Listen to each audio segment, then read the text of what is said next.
L'histoire de Sam, c'est que il a été adopté par son propriétaire quand il était bébé pour devenir un chien de sécurité, de ce que j'en sais. Ce monsieur a perdu son travail et donc s'est débarrassé de Sam. Sam aurait du coup connu plusieurs familles d'accueil et quelques temps de refuge. Et puis au fur et à mesure qu'il a fait sa place à la maison, qu'on a appris à le connaître, je me suis rendu compte qu'il y avait des comportements vraiment qui montraient qu'il était en souffrance. Il paraissait vraiment anxieux et ce qui m'a vraiment interpellée et qui m'a vraiment choquée, c'est quand on lui proposait un os pour qu'il puisse mâcher. Il était comme possédé en fait et il avait des comportements de tournis, tout en, pas en se blessant, mais tout en essayant de s'attaquer en fait. Il donne l'impression d'avoir extrêmement peur qu'on lui prenne, et ce qui ne lui permet pas du coup de pouvoir le déguster parce qu'il est toujours sur le qui-vive. Et oui, du coup, c'est vraiment un comportement impressionnant et là, je me suis dit non, je peux pas gérer ça toute seule, il a besoin d'aide, quoi.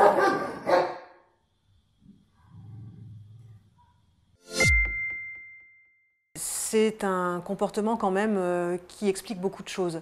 Il y a une surprotection des ressources. Un chien atteint d'une anxiété généralisée et d'un gros problème de sécurisation. Pourquoi il adopte ce comportement? Probablement parce que c'est un chien qui a été éduqué avec des règles extrêmement dures et contraignantes. C'est assez répandu de penser que lorsqu'on donne un os à un chien, on doit pouvoir le lui reprendre. Le chien doit tout accepter et vu les autres comportements, il y avait un faisceau d'indices quand même qui me montrait très clairement que Sam a été maltraité, psychologiquement, physiquement, et du coup il fallait tout reprendre, lui réinculquer tous les signaux de base sans esprit de dominance, dans la communication, dans la complicité. Donc c'est un chien à la personnalité anxio-irritable, et comme tous les chiens à la personnalité anxio-irritable, il fait ce qu'on appelle des agressions redirigées, des agressions par irritation, c'est-à-dire que lorsque l'intention première de Sam est contrariée par l'intervention d'un tiers, il mord. Par exemple, le chien aboie, donc Sam aboie à la grille, il aboie beaucoup parce qu'il aboie sur quelque chose, son attention est focalisée sur quelque chose, et là, le frère de Benjamin arrive et veut le faire arrêter, l'attrape au collet, et morsure redirigée. On peut éteindre ce comportement. La morsure est un comportement, hein. Ce n'est pas un réflexe, c'est un comportement. C'est un comportement qu'on peut modifier en modifiant le comportement humain.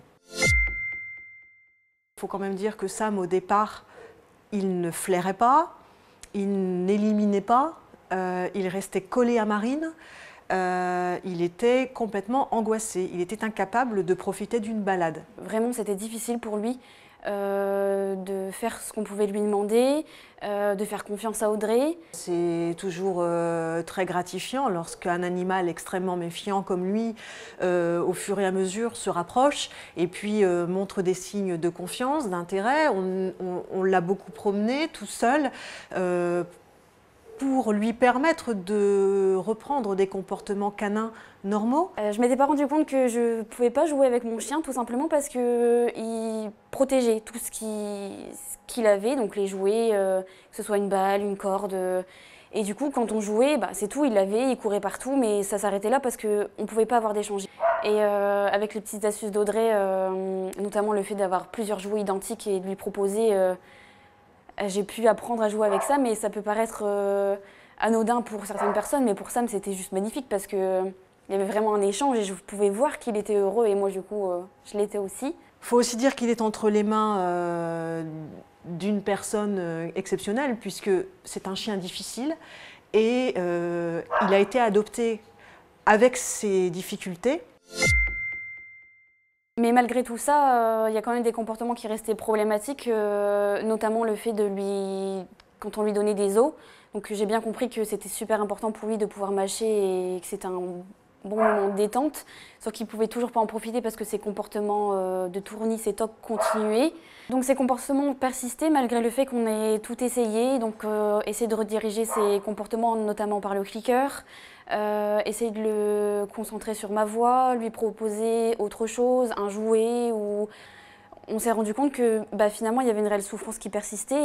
Alors effectivement, les fleurs de bac ne permettant pas de soulager l'anxiété de Sam, elles ont agi sur lui sur d'autres symptômes, mais pas sur celui-là au moment de la mastication.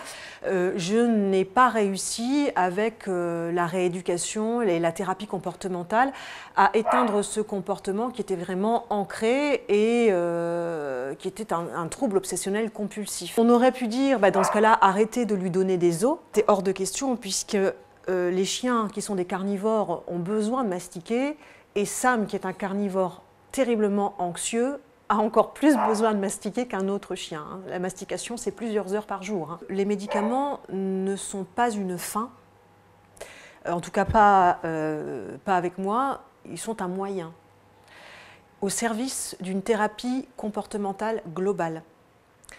Et que les médicaments vont permettre au chien d'être dans un bon état de conscience, d'être lui-même et donc de recevoir et de retenir. Je suis absolument défavorable à la médication qui consiste à faire dormir le chien, à lui mettre une camisole chimique sans rien lui apprendre. Ça n'a aucun intérêt et c'est de la maltraitance. Lorsque la médication vient en parallèle d'une rééducation et d'une thérapie, parfois elle est nécessaire parce qu'on fait des choses avec l'éducation canine, je suis aussi éducateur, on fait des choses avec le comportementalisme, on fait des choses avec l'aide de l'humain, mais parfois la souffrance du chien est telle qu'il y a un certain seuil qu'on n'arrive plus à dépasser parce que le chien ne peut pas, il n'est pas là. On a donc introduit une cage, une niche d'intérieur pour permettre à Sam de se sécuriser, une tanière. Alors j'ai vite observé que Sam n'était pas du tout drogué, il était juste bien finalement. J'ai pu observer des comportements que je ne connaissais pas. On parlait de la niche tout à l'heure, dans la niche quand il avait fini son os, il m'appelait, donc un aboiement que je ne connaissais pas, qui m'a fait bien rire. On constate avec plaisir que Sam retient. J'étais vraiment contente de travailler avec Audrey, surtout pour le respect et la bienveillance qu'elle a apporté à Sam.